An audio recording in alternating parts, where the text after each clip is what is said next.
जो ट्रेनें महाकुंभ जा रही थी, जो स्पेशल ट्रेन चल रही थी, जो प्रयागराज जा रही थी, उनको रोक दिया गया है। भगदड़ की वजह से लोगों को रोक दिया गया है। स्पेशल ट्रेन अगले आदेश तक बंद रहेंगी। महाकुंभ जाने वाली जितनी भी स्पेशल ट्रेन चलाई जा रही थी वो सभी अगले आदेश तक बंद रहेंगी। बड़ी खबर आपको बता रहे हैं, लगातार महाकुंभ से जुड़ी हुई, प्रयागराज से जुड़ी हुई खबरें हैं। जो भी स्पेशल ट्रेन जा रही थी, क्योंकि लाखों नहीं करोड़ों की संख्या में श्रद्धालु जो है वो प्रयागराज पहुंच चुके हैं। यह आंकड़ा लगातार बढ़ते ही जा रहा है। 5 करोड़, 6 करोड़, करीब 10 करोड़ लोगों के पहुंचने का अनुमान यहां लगाया जा रहा है। और ऐसे में अब जो स्पेशल ट्रेन पहुंच रही थी उनको रोक दिया गया है। महाकुंभ में जो भगदड़ हुई उसके बाद एक और बड़ा फैसला लिया गया कि जो स्पेशल ट्रेन महाकुंभ जा रही थी उनको अभी रोक दिया है और अगले आदेश तक ये ट्रेन नहीं चलेंगी। इन ट्रेनों को अभी रोक दिया गया है। हालात को कंट्रोल किया जा रहा है। स्थिति को बेकाबू होने से रोकने के लिए इसी कड़ी में एक और बड़ा फैसला ये सामने आया और ये फैसला है कि जो स्पेशल ट्रेन महाकुंभ जा रही थी उनको अगले आदेश तक बंद कर दिया गया है। महाकुंभ से जुड़ी हुई लगातार खबरें आपको बता रहे हैं और ये भी बहुत बड़ी जानकारी है क्योंकि जो श्रद्धालु हैं, आज मौनी अमावस्या का दिन है और ऐसे में खास तौर पर लोग स्नान करने के लिए घाट पहुंचना चाह रहे हैं और इसी के चलते बैरिकेडिंग तोड़कर लाखों श्रद्धालु जब अंदर घुसे तभी ये भगदड़ हुई, तभी ये बड़ा हादसा हुआ। और अब इस तरह के हादसे ना हो, भीड़ को काबू करके रखा जा सके, लोग आराम से स्नान करके वापस लौट सके, कोई बड़ा हादसा ना हो, इसी के चलते ये एक और फैसला लिया गया कि अब स्पेशल जो ट्रेन चल रही थी महाकुंभ जाने के लिए उन्हें रोका गया है और ये सभी ट्रेनें, स्पेशल ट्रेन अगले आदेश तक बंद रहेंगी, नहीं चलेंगी।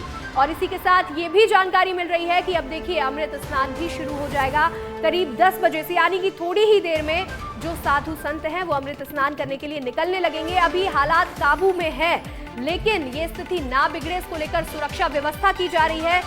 कम से कम करीब हजारों की संख्या में जो जवान हैं वो मौजूद हैं। 60,000 ये संख्या बताई जा रही है जितने जवान यहाँ मौजूद हैं। सुरक्षा बल तैनात है। लोगों की सुरक्षा में यहाँ काफी ज्यादा इंतजाम भी किए गए हैं, पुख्ता इंतजाम है। लेकिन फिर भी क्योंकि ये संख्या बहुत ज्यादा है, लगातार लोग बढ़ते जा रहे हैं, श्रद्धालु पहुंचते जा रहे हैं, तो वो स्थिति हाथ से बाहर ना जाए, स्थिति काबू में रहे, उसी के चलते ये भी एक बड़ा आदेश दे दिया गया है।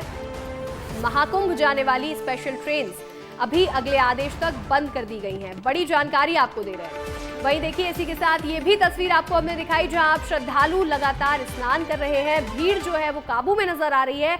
लेकिन उससे पहले जब ये बड़ा हादसा हुआ तो उसमें लोगों की जान जाने की भी खबर सामने आई, भगदड़ मचने की भी जानकारी सामने आई। लेकिन इसके बाद ये भी एक बड़ी जानकारी थी कि केंद्र और प्रशासन लगातार एक्टिव मोड में नजर आ रहे हैं।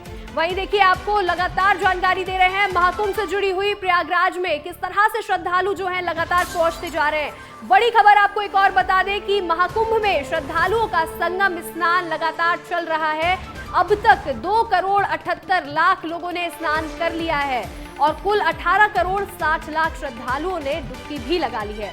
महाकुंभ में श्रद्धालुओं का संगम स्नान लगातार चल रहा है और कितने लोग यहां पहुंच चुके हैं आपको आंकड़े के साथ बता रहे हैं। 2 करोड़ से ज्यादा लोग यहां पहुंच चुके हैं और करीब 18 करोड़ लोगों ने यहां डुबकी लगा ली है अभी तक। ये बड़ी जानकारी है क्योंकि इतनी बड़ी संख्या में लोगों का यहां पहुंचना बहुत बड़ी बात है। अधिक जानकारी के साथ हमारे सहयोगी सूर्यांश प्रयागराज से जुड़ रहे हैं। सूर्यांश के पास चलेंगे। सूर्यांश, देखिए अभी तक खबर आ रही है कि आज करीब 2 करोड़ से ज्यादा लोग यहां पहुंच चुके हैं और स्नान कर चुके हैं।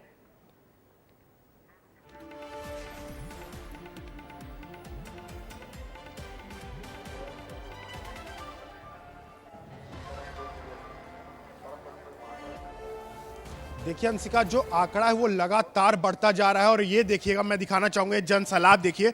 और ये तस्वीरें थोड़ी सी अलग हैं। तस्वीरें थोड़ी सी अलग इसलिए है क्योंकि ये जो लोग हैं ये स्नान करने नहीं जा रहे हैं, स्नान कर चुके हैं और अब वापस अपने घर की तरफ जा रहे हैं। तो ये तस्वीर मैंने इसलिए दिखाई कि इससे आप ये समझिए कि जो लोग हैं वो बराबर की तुलना में, बराबर के अनुपात में स्नान करने वाले लोग साथ में स्नान करके डुबकी लगाने के लोग बाहर आ रहे हैं। मतलब कि प्रशासन ने बहुत ही दुरुस्त तरीके से, बहुत ही सटीक तरीके से इसको तैयार किया है कि हाँ, बराबर संख्या में लोग जाएं अलग अलग घाटों पर और उसके साथ ही जो लोगों ने डुबकी लगा ली है वो लोग तुरंत स्नान करके वापस आए। शिवम दिखाएगा, ये देखिए तस्वीरें, ये तस्वीरें उन लोगों की हैं जिन्होंने डुबकी लगा ली। तो इससे आप समझ सकते हैं कि प्रशासन बहुत अलर्ट है और जैसे जैसे लोग स्नान कर रहे हैं तुरंत ही प्रशासन लोगों को वहां से हटा रहा है। प्रशासन अपील कर रहा है कि स्नान करने के बाद आप तुरंत वापस चले जाइए, यहाँ भीड़ मत लगाइए, जिससे और जो लोग आने वाले हैं उन्हें किसी प्रकार की तकलीफ न हो। देखिए जितने भी लोग हैं ये सभी लोग हैं, स्नान कर चुके हैं। मैं बात करना चाहूंगा, कहाँ से आए हैं? तेलंगाना। तेलंगाना से आए हैं। स्नान कर लिया आपने? हाँ ला कर लिए। कैसा लगा व्यवस्था? बहुत अच्छा लगा। बहुत अच्छा लगा। अच्छे से स्नान किया आपने? कोई दिक्कत परेशानी? नहीं कोई परेशानी नहीं और क्या अपील करना चाहेंगे लोगों से? कोई नहीं, बस आराम इतने सुकून से चलना। आराम से करें। और लोगों में बात करना चाहूंगा, कहाँ से आए भैया? अमली। अमली से। स्नान कर लिया आपने? हाँ जोरदार। कैसा रहा स्नान? आनंद पूर्वक। आनंदपूर्वक। कहाँ से आए? कहाँ से आए? यूपी मुरादाबाद जिला। कैसा रहा स्नान? बहुत जोर का, बहुत बढ़िया व्यवस्था। दिक्कत परेशानी तो नहीं कोई हुई? परेशानी नहीं, व्यवस्था बहुत जोर की। बहुत बढ़िया व्यवस्था। लोगों से क्या अपील करना चाहेंगे? लोगों से क्या अपील करना चाहेंगे? अपील ये करना चाहेंगे शांति बनाए रखें, आराम से नहाए, कोई दिक्कत नहीं है किसी बात की भी। साफ सुथरा रखें, गंदगी ना करे कोई भी। देखिए अंशिका, जब मैं मोदी जी की, योगी जी की। देखिए अंशिका, लोग कह रहे हैं बहुत अच्छी व्यवस्था है, लोग आसानी से स्नान कर रहे हैं और वापस आ रहे हैं क्योंकि प्रशासन मुस्तैद है। और दूसरी जो सबसे बड़ी जानकारी सामने आ रही वो ये है कि जितनी भी स्पेशल ट्रेनें चलाई गई थी, कुंभ स्पेशल ट्रेनें चलाई गई थी, चाहे वो पंडित दीनदयाल उपाध्याय नगर जंक्शन से हो, जी सूर्यांश, आप हमारे जिलों से साथ बने या रहिएगा। बिहार वहीं से। हमारे साथ न्यूज रूम से अमर सिंह भी जुड़ रहे हैं, तो सीधा आप अमर के पास चलेंगे। अमर, देखिए एक बहुत बड़ा हादसा हुआ महाकुंभ में, लेकिन उसके बाद अब बताया जा रहा है कि स्थिति कंट्रोल में है। लेकिन इसी को लेकर यहाँ पर सीएम आवास में सीएम योगी एक बड़ी बैठक भी ले रहे हैं। बहुत बड़ी बैठक है और जिसके बाद बड़े बड़े फैसले भी आ रहे हैं, जैसे कि स्पेशल ट्रेन को अब प्रयागराज जाने से रोक दिया गया है। जी बिल्कुल अंशिका, मैं आपको बता दूं कि लखनऊ पूरी तरह से हरकत में। सीएम योगी के आवास को एक तरह से कंट्रोल सेंटर बना दिया गया है। सारे अधिकारी वहां पर मौजूद हैं। डीजीपी प्रशांत कुमार वहां पर मौजूद है, ADG law and order Amitabh Yash वहां पर मौजूद है। सारे अधिकारी वहीं से कंट्रोल कर रहे हैं। सीएम को पल पल का अपडेट दिया जा रहा है और इसके अलावा कई जिलों को निर्देश जारी किए जा रहे हैं। कुछ 2-4 घटनाक्रम मैं आपको बताना चाहता हूं जो पिछले आधे 1 घंटे में डेवलपमेंट हुआ है। देर रात ये हादसा हुआ, इसके बाद से तड़के सुबह से सीएम योगी आदित्यनाथ पूरे मामले की जानकारी ले रहे थे। लेकिन अभी जो प्रयागराज के आसपास के जिले हैं उनके एसपी को बॉर्डर पर पहुंचने को कहा गया है और आसपास के जिलों के फोर्स को स्टैंड बाय पे रहने को कहा गया है। कभी भी जरूरत पड़ सकती है, अगर जरूरत पड़ती है तो वहां पर फोर्स पहुंचाया जाएगा। केंद्र सरकार से भी एक्स्ट्रा फोर्स मांगा है उत्तर प्रदेश सरकार ने और आसपास के जिले जैसे कि चंदौली हो गया, सबसे बड़ा जिला प्रयागराज के पास जो पड़ेगा बनारस पड़ेगा, बनारस के आईजी डीआईजी और सारे बड़े अधिकारियों को स्टैंड बाय पे रहने को कहा गया है। इसके अलावा जितने प्रशासनिक अधिकारी हैं वो फोर्स के साथ स्टैंड बाय पे रहेंगे। दूसरा बड़ा फैसला कि जो स्पेशल ट्रेनें चलाई गई थी, करीब 300 स्पेशल ट्रेनें प्रयागराज पहुंचने के लिए चलाई गई थी, उनको फिलहाल के लिए रोका गया और अगले आदेश तक, जब तक कोई प्रशासन की तरफ से अगला आदेश नहीं दिया जाएगा तब तक वो ट्रेनें रुकी रहेंगी। इसके अलावा नई दिल्ली पूरी तरह से हरकत में। प्रधानमंत्री पल पल की अपडेट ले रहे हैं। हम और आप खबर चला रहे हैं कि पिछले 2 घंटे में 3 बार प्रधानमंत्री मोदी सीएम योगी से बात कर चुके हैं। अभी तक ऐसा कभी नहीं हुआ था, मुझे अभी तक अपनी स्मृति में ऐसा कहीं नहीं कि इतने बड़े इतनी बड़े लेवल पे मॉनिटरिंग की जा रही हो। लेकिन प्रधानमंत्री मोदी, केंद्रीय गृह मंत्री अमित शाह और केंद्रीय स्वास्थ्य मंत्री जेपी नड्डा, तीनों इस पूरे 3 बड़े मंत्रालय भारत सरकार के इस पूरी घटना पर नजर बनाए हुए हैं। प्रयागराज का जो सेक्टर 2 है, प्रयागराज कुंभ का जो सेक्टर 2 है, वहां पर बने हुए अस्पताल में लोगों को ले जाया जा रहा है, वहां लोगों का इलाज जारी है। फिलहाल हालात पूरी तरह से काबू में है। अभी हमने थोड़ी देर पहले विजुअल दिखाए और जो लाइव विजुअल हम दिखा रहे हैं उसमें दिख रहा है कि अब श्रद्धालु आराम से स्नान करके वापस लौट रहे हैं और जो नए श्रद्धालु आ रहे हैं वो भी स्नान करने की तरफ जा रहे हैं और भीड़ कम होती दिखाई दे रही है। इसी को देखते हुए एक और फैसला लिया गया, जो सुबह फैसला लिया गया था कि अखाड़ों का जो अमृत स्नान है वो आज नहीं होगा। लेकिन इस सब के बाद ये बड़ा फैसला किया गया कि सुबह 10 बजे से, अब से थोड़ी देर बाद 9:15 का समय हो गया, लगभग 45 मिनट बाद जो अखाड़ों का अमृत स्नान है वो शुरू किया जाएगा। रविंद्रपुरी महाराज जो कि अखाड़ा परिषद के अध्यक्ष हैं, उन्होंने बताया कि हमारे जो स्नान के लिए घाट बनाए गए हैं उनको हम खाली कराया जा रहा है और सीएम ने भी निर्देश दिए हैं कि पूरी तरह से इसको खाली करा करके अखाड़ों का स्नान किया जाए। और मौनी अमावस्या जो कि आज शुरू हुई है, देर रात तक चलेगी, तो समय की कोई पाबंदी नहीं है, देर रात तक स्नान होते रहेंगे। इसलिए अखाड़ों का स्नान जब आम लोग स्नान कर लेंगे, चले जाएंगे, कम जगह बन जाएगी, उसके बाद 10 बजे से स्नान शुरू किया जाएगा। इसके अलावा एक और इसी के साथ एक जानकारी ये भी मिल रही है कि अभी जो प्रयागराज के आसपास के जिले हैं उनके सभी एसपीओ को यह आदेश दिया गया है कि सभी बॉर्डर पर पहुंचे। सुरक्षा व्यवस्था को लेकर अब एक बार फिर से देखिए, प्रशासन, शासन और लगातार केंद्र भी बहुत तेज अलर्ट मोड में है, एक्शन मोड में नजर आ रहे हैं। ये बड़ी जानकारी मिल रही है हमें। बिल्कुल इलाहाबाद से लगा हुआ जिला प्रतापगढ़ है, इधर पर बनारस है, चंदौली है, मतलब बॉर्डर क्षेत्र के जितने जिले हैं उनके एसपी को कहा गया है कि वो बॉर्डर पर तैनात रहें, स्टैंड बाय रहें, और उन जिलों का जो स्टैंड बाय फोर्स है, बैकअप फोर्स है, वो भी वहां पर स्टैंड बाय रहा है अगर जरूरत पड़ती है, क्योंकि अभी हालात पूरी तरह से काबू में है। लेकिन अगर जरूरत पड़ती है तो एहतियात के तौर पर सारे फोर्स को अलर्ट किया गया है, आसपास के जिलों के एसपी को, और ये एक रूटीन प्रक्रिया भी है। अगर इस तरह के कभी कोई हादसे होते हैं तो आसपास के जिलों के एसपी को, अगर किसी जिले में कोई हादसा होता है, आपको यहाँ पर रोकना चाहूंगी क्योंकि हमारे सहयोगी सूर्यांश भी हमारे साथ लगातार बने हुए हैं, प्रयागराज से जुड़े हुए हैं। प्रयागराज से सूर्यांश हमें क्या तस्वीरें पहुंचाना चाह रहे हैं और क्या कहना चाह रहे हैं, उनसे भी सुन लेते हैं पहले।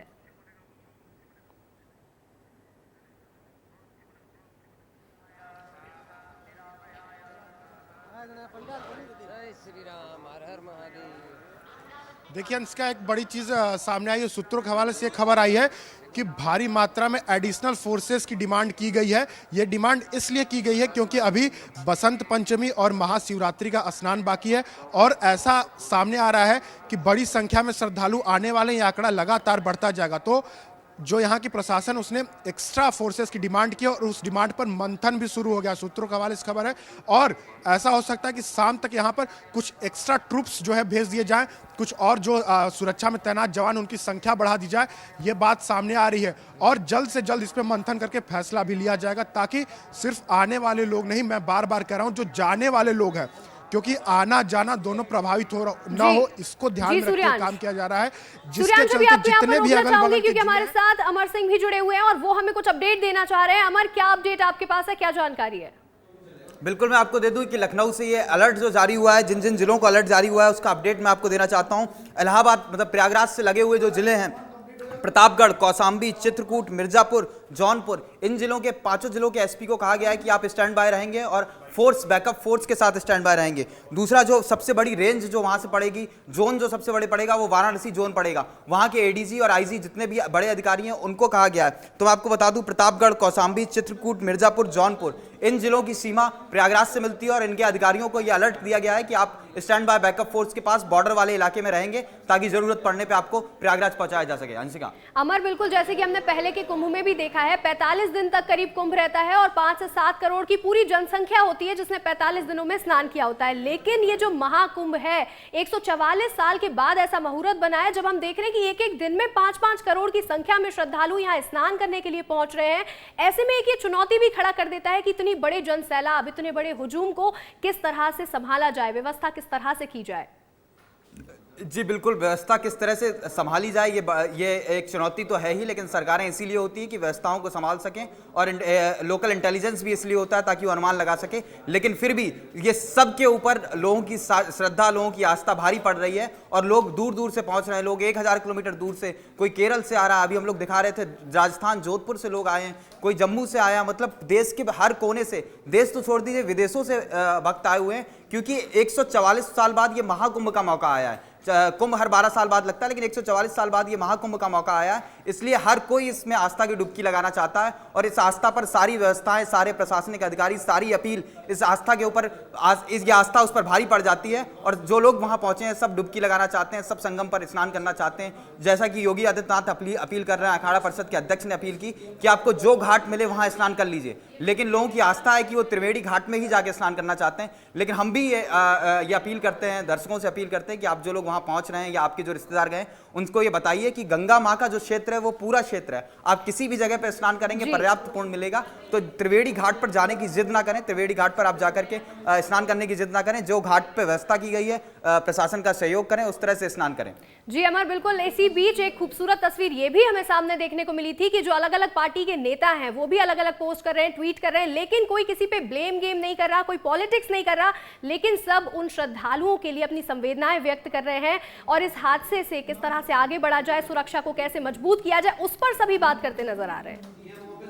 जी बिल्कुल अंशिका, ये राजनीति का समय नहीं है, बिल्कुल समय नहीं है। जिस तरह से विपक्ष के नेता जिस तरह से समझदारी दिखा रहे हैं और कोई ब्लेम गेम ना करते हुए सीधे इस तरह की अपील कर रहे हैं, जैसे कि अभी हमने देखा कि अखिलेश यादव का ट्वीट आया कि मैं सरकार से अपील करता हूं, वो खुद 5 साल मुख्यमंत्री रहे हैं, उनको प्रशासन चलाने का अनुभव है। उन्होंने कहा कि मैं सरकार से अपील करता हूं कि आप हेलीकॉप्टर की मदद लें, हेलीकॉप्टर से निगरानी बढ़ाई जाए। और अखिलेश यादव के ट्वीट के 5 या 10 मिनट बाद हमें प्रयागराज की आसमान पर हेलीकॉप्टर उड़ता हुआ दिखाई दिया और हेलीकॉप्टर से निगरानी की जा रही थी। इस तरह की व्यवस्थाएं सरकार ने पहले भी कर रखी थी, लेकिन जो भी सुझाव विपक्ष के नेता हो या कोई भी हो, अखिलेश यादव ने जो सुझाव दिया उस पर यूपी सरकार के मंत्री ओपी राजभर की तुरंत प्रतिक्रिया आई कि अखिलेश यादव के जो भी सुझाव हैं, इसमें जो भी सुझाव हम मान सकेंगे उनको मानेंगे। जी अमर, बिल्कुल ये हम देख रहे हैं कि लगातार जिस तरह से पहले सुझाव दिया गया और बिल्कुल कुछ ही मिनटों के अंदर उस पर काम भी किया गया।